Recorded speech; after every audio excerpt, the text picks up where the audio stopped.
Chapter 1. If someone were to ask you how you're feeling, being dead and all that, you would say that your last victory was the sweetest thing you have ever tasted, and that after all these years seeing the world in its proper order and glory delighted you like nothing had done before. Yet despite your happiness over achieving your life's goal at such a small cost, the current situation, which not at all feels like being dead, seems determined to deplete your good spirit as fast as humanly possible. Being reborn, you find yourself quite small and mentally exhausted in a great lavishly decorated chamber, a chamber filled with the irritating cries of your siblings and an old man in robes that just doesn't seem to understand that you won't cry no matter how long he might try, all of it immensely testing your patience. You attempt to distract yourself, and take in the rest of the chamber. It reminded you quite a bit of the regals with all the lions around. If it weren't for the banners of red and gold, you would have thought you were reborn into the past.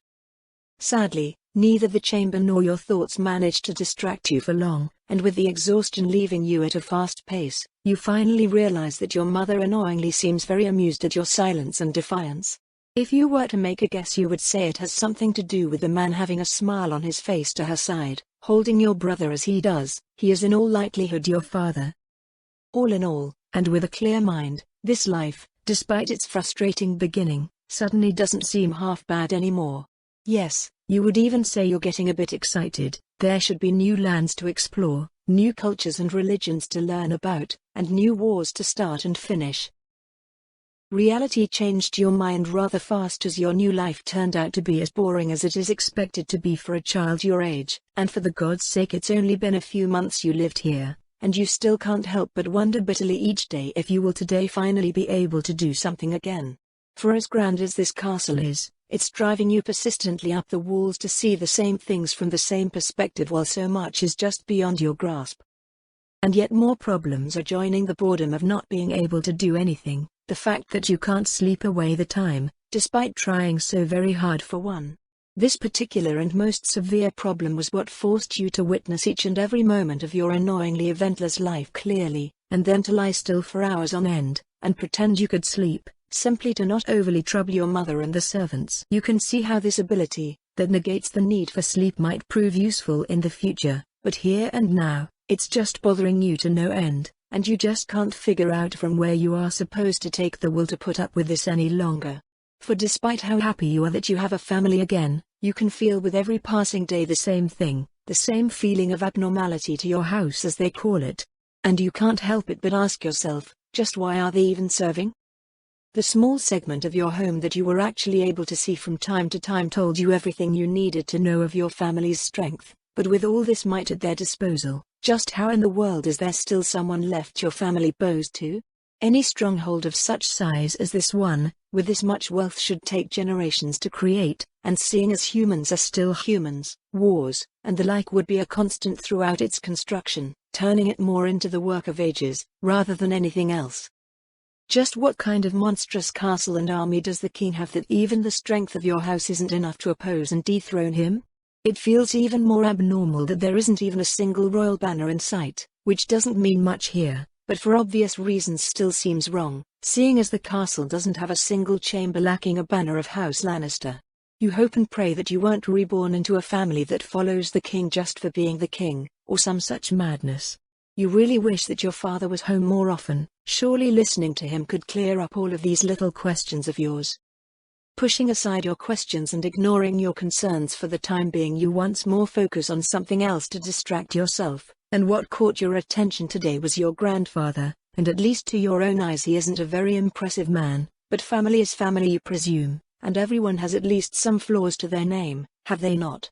Sooner or later the flaws could be mended, and to be honest you don't actually mind it all that much, having a particularly soft and doting grandfather and all that doesn't seem to affect your love for him after all. You aren't sure from where that love for your family comes from, your siblings being just babies haven't even done anything yet, but it's a pleasant change from when you didn't have anything left to fight for in your last life. And you really hope that you can become strong fast enough again, that healing this world before you're losing those close to you to it again becomes possible. Mayhaps it's a bit greedy to want the freedom of your little pups while paying nothing in return, but family comes first, and no matter what you do to free the wolves of this world, you don't want to forsake your lions in the process. Chapter 2. The process of learning how to keep your mind together was a very slow one, and only when you gained the ability to walk shortly after your first birthday were you sure that you could continuously endure the passive strain of your ability, without it affecting your day-to-day life anymore. Yet, you are confident that you will have to master your mind to an even greater extent to prepare for the future, but a few more years of training should suffice for that. With the mental stress handled, the world actually seems brighter each day. It's a bit disgruntling that from your point of view a lot of nothing is affecting you to such an extent, and that it will do so for years until you will have gained the ability to fully ignore it. But you won't let that stop you, especially since Casterly Rock is indeed as awe-inspiring to behold as you first thought, and since you are now finally able to walk, exploring the greatest fortress in the world as you were told, will surely become your favorite form of entertainment for the coming months. You soon decide that walking along the outer wall would be the best way to go about the exploration of the castle, for you already made yourself a halfway decent plan of the rock and its deeper levels from within just a few weeks ago. Adding your understanding of how to defend a structure, and the at least thus far accurate feeling that you already know what would lie around any one corner, the actual art around your home became more of a focus than you had first anticipated, leaving you now to find places where said art could be found in abundance and quality. Those places would obviously be the towers of Casterly Rock, and from up here you will now simply have to find the tower which looks the most promising to you. You did so for days, and you even considered taking pity on your guards for having to follow you at the current pace while you made your rounds on the wall each and every day of the week, if it weren't for the fact that it only takes so long because they are here in the first place. Despite being watched over every hour of the day, you advance your search tirelessly until only 5 of the castle's towers were able to hold your interest for any significant amount of time, and you give them a few more glances while you continue your lazy stroll on the wall. You are enjoying the company of your grandfather quite a lot, but visiting his tower isn't all that appealing to you, simply because of the company he so happily keeps. With all the influence said company should have on the inside, you can be decently sure that compared to its majestic outside, that tower of his would be a massive disappointment. With the tower of your grandfather being out of the question for the moment, you contemplate your number 2 on the list, and with the second most appealing tower being that of your father, you at least know that this one wouldn't disappoint you. Seeing as your father is extremely concerned with his public image and all that pointless stuff, the tower should be filled with enough masterpieces of art to buy someone his own keep, so finding enjoyment for a few weeks would hardly be the problem. But your father isn't here, and well, the art in it could buy someone a keep, so good luck getting in there. Yeah, exploring that one will have to wait for the day your father returns home, but on the other hand that would also make for a better excuse as well, so that is fine. The third tower was for equally obvious reasons on this little list of yours. The workshop of the masons would hardly contain any interesting paintings or the like, but every statue and every stone pattern had to come from somewhere, and you have the feeling that no one had any interest in hauling them all the way up here, or to pay for someone to do it. But then there would be the inconvenience of actually having to come up with a decent reason to stick around as well. Daughters of noble houses aren't exactly known for their love of dusty workshops, and what soon-to-be 2-year-old girl would express interest in actual art of all things? It really doesn't feel like it would be worth the effort just to see something you could surely find somewhere else in the rock, and then without all the draining explanations, you try to unwind here after all. Eventually you realize that you have been working yourself up on something that was supposed to help you rest your mind for a bit, and simply decide on the 5th tower to just get on with it. The thing that made you consider this one in the first place was that it was being dismantled. It would explain the interest of a child quite easily, and while you would hardly find any paintings to admire, stone statues and the like would certainly be stored nearby for further use, so your decision was essentially one of little risk and small reward. With the tower finally chosen, you enjoy the rest of the day in this little garden of statues, but with a good number of them being bigger than you, your guards became quite stressed the moment it became apparent that this makeshift garden of all places was what took your interest. In the end you decide to take pity on them, seeing as statues cleaned of all paint aren't really yours anyway, and just play a bit with one of the small ones a good few meters away from the towering statues that can squish a grown man without a problem, though you can't help but wonder just why that little white lion of yours is feeling fluffy. Chapter 3. With the little cub as new companion, you make your way back to your chamber a bit earlier than you had originally planned, and sit down on your bed to take a closer look at the odd statue. The small lion still looks smooth to you, just like all the other statues did, but as soon as you touch it the marble deforms itself into something that actually looks like fur. And so, as if it was nothing, your small companion defies your sense of logic until it reforms the moment you decide to take your finger away from its body again. When you decide to pet it, its whole body begins to alter so that instead of the once sitting statue, you now have one that's lying down. And while this is all quite fascinating, you aren't sure if this is actually a good thing, seeing as this is something completely new to you. You are no mason, but you are sure that this isn't how marble or any other kind of stone is supposed to behave. Out of curiosity, you decide to touch the wall of your chamber to see if you could replicate the phenomenon, and you got your answer the moment you made contact with it. Now with a good part of the wall in your hand, you panic for a bit, but ultimately you manage to restore the wall after a few moments without much difficulty. You decide shortly after that experience that there are better times and places for you to test out your apparent ability to manipulate stone, and decide to wait for your mother and siblings instead. Like the many times before when you wondered where your parents were, you realize that you have way too much freedom for your age, but that seems to have less to do with being neglected or something like that, and more with the fact that your parents simply take their duties way too serious. You wish that you could do something to help them, but with things being as they are, the thought of having the attention of both your mother and father isn't all that appealing to you either, so you once more choose to remain quiet about your abilities and all the other stuff.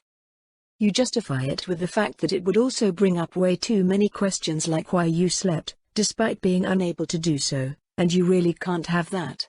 So you stick to your routine, and remain quiet when the door opens to reveal your mother and her guards, and you continue to do so as the guards lay down your already sleeping siblings.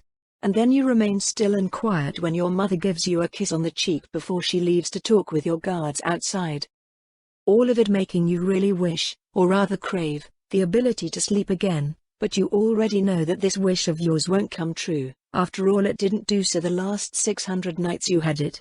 At the thought, the world seems a bit bleaker again, and so you slowly settle down for another meaningless night filled with depression and doubt, and you once more think about how annoying it is that something this small is able to take such a toll on you. So with the night being the usual time of misery, you sneak out of your bed and grab yourself a certain fluffy lion to have a bit of company to cuddle with, but in the end it doesn't matter how cozy you make it yourself, no night is ever restful, for sleep will not take you, no matter how long you wait.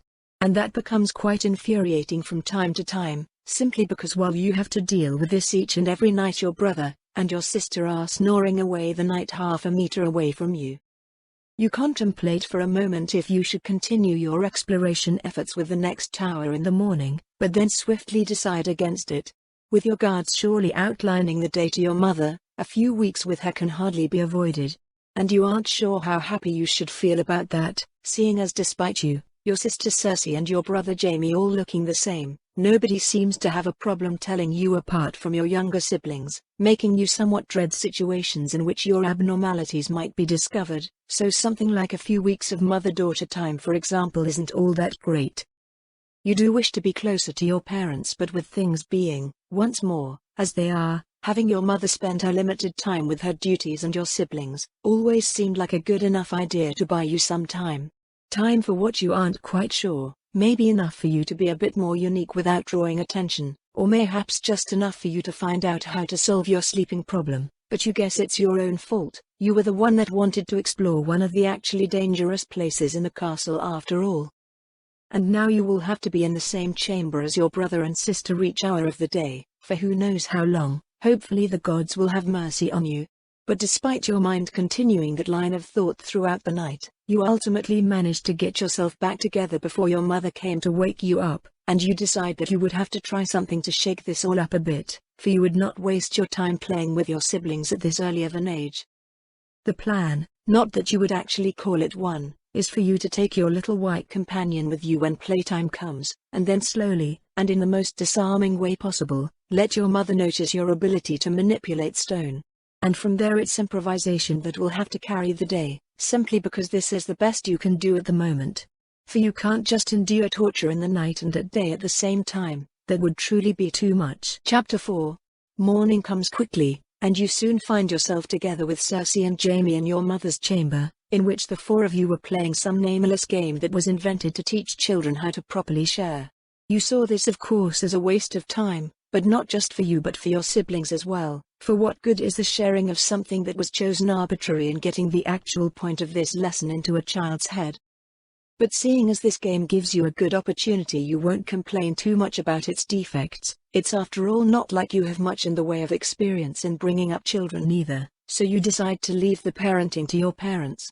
And instead give Jaime your after several hours of cuddling lastingly fluffy lion in the spirit of sharing. And while you get a head pat from your mother out of the act, it also brings forth the main defect of the game, namely the fact that nobody wants to part with something they actually like.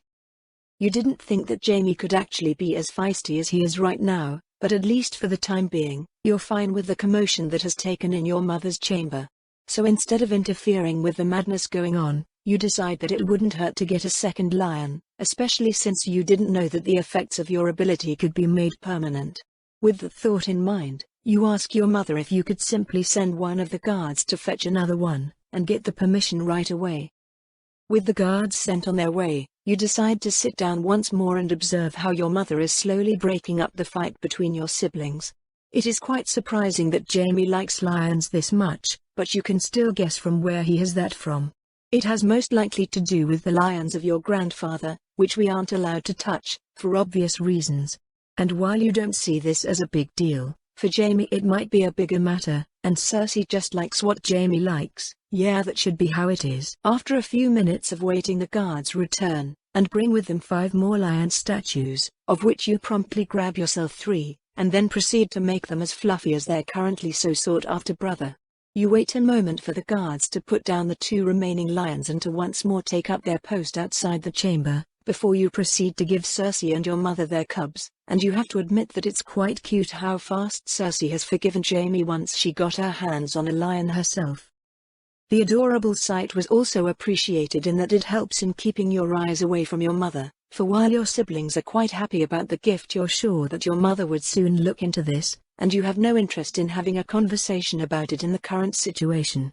Simply because getting her to take notice of your abilities was what you wanted to achieve, and with that done, having to lie to her face in some open confrontation about it isn't something you have any interest in doing, so you prefer pretending to be clueless about it. In the end, the rest of the day was rather boring, but all in all still okay, mainly because you had a lion to secretly experiment on that kept your attention just fine, so that the day wasn't all that straining despite the volume your siblings decided to play at. But even with such a favorable outcome, you soon decided that in the future your plans should involve some more actual planning, for you have very little in the way of confidence in your acting ability, and so no wish to take on such risks in the future. But you soon couldn't help but begin to worry as even days later nothing has happened, and so you still play each day with Jaime and Cersei, which was what you originally wanted to avoid, but your mother hasn't changed at all. Going up to her and asking about things you were trying to sell as something normal to you wouldn't be any good, seeing as you most likely shouldn't understand the significance of things like this at your current age. So what are you supposed to do now? Every time you look at your mother for more than a moment, she smiles that vexing smile of hers as if nothing was wrong or out of the ordinary, and it even seems to get bigger as more days pass by. Until at some point you finally realize that you have failed, not in your objective to harmlessly make your connection with stone known to your mother, but with everything else it seems, and you have to admit that your already low evaluation of your acting abilities must have still been a gross overestimation. But just how much of a difference can a simple helmet possibly make? Or were you screwing up how to properly speak for your age? You actually thought you imitated your siblings quite well, but everything seems to say otherwise.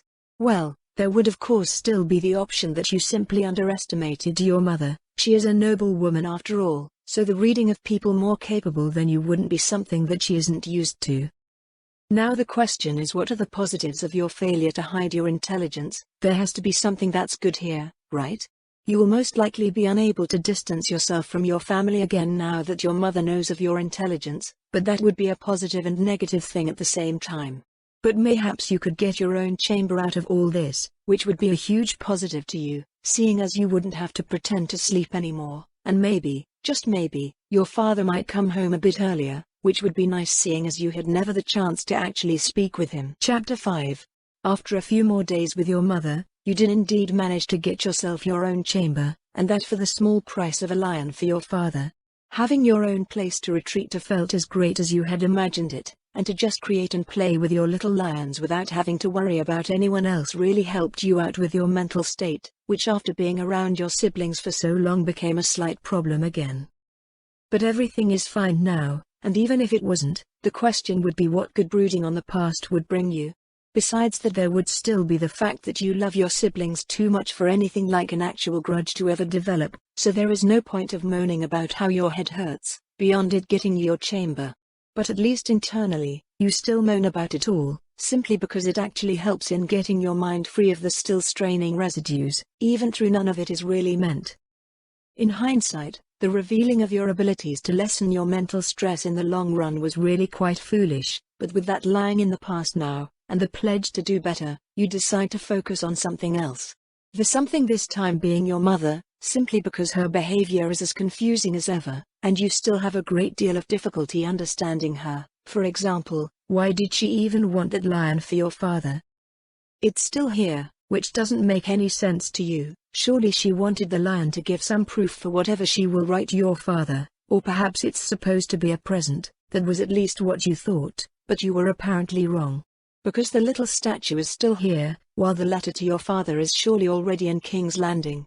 And even after thinking several more hours on it, you still don't understand what the point of your mother's request was supposed to be. But you're most likely working yourself up over nothing again, so with that in mind, another line of thought soon gains more weight. Thus you contemplate the latest surprise your life had in store for you instead. Said surprise concerned your home, the rock, and your general impression of anything connected to it. For when you experimented with your abilities at night, you discovered that with enough time and focus a new sense becomes available to you. Said sense allowed you to feel the stone that makes up the rock in an ever-increasing area around you, with its size depending on the amount of focus given over to it at any one time. Yet while this was a surprise, it wasn't the greatest one you had that day, for you already had a very shallow feeling of your surroundings whenever you explored your home. But what you didn't expect was that it wouldn't end, for even after reaching out for an entire night you couldn't make out the entirety of the rock, and you had to realize with quite a good amount of shock that the experiences you had gathered in your last life made you blind. You thought that it would at some point be enough, that there couldn't possibly be a reason to build a castle any larger, but that was where you were wrong, for what your new senses couldn't answer a visit to your mother's chamber could, and 63 square kilometers was the answer. Castle Rock, your home, stretched over all this land, and you genuinely couldn't suppress the shock of taking in this absolutely mind-boggling but still beautiful madness. You felt quite silly when you finally managed to digest your shock that day. It really was all there, and you could have so easily noticed. In fact, the walls themselves were too long for your own estimation of the castle. You were so blind to the world that you didn't even take up on the fact that the crenellations are too tall for you to see anything but the largest of towers. But while you're now more than aware of your mistakes, you're still sure that they don't change that Castle Rock is completely and utterly unreasonable, even if you were judging it from the wrong point of view, that being the one you formed in your last life, some general rules should still apply, right? But seemingly not, and you can't help but wonder if your family is as mad as our home makes us seem. Back in your chamber where you had not so long ago tried not to think of the rock at all, and instead focused on internally moaning about your life, an old question you had long since pushed to the wayside came back to the forefront once more. The question was a very simple one, and partly found your interest out of the absence of your father. Just why, in all the 7 hells there are, does your family still serve the crown? Well, it's of no matter to you. If your father and grandfather want to remain loyal, and it makes them happy, then that is their thing. But Jaime, Cersei, and Azami Lannister won't be giving in to anyone just because they sit on a chair for a few centuries. You will make sure of it. It's still nice to know that even if lions are seemingly mad, they aren't actually inferior to the wolves of this world.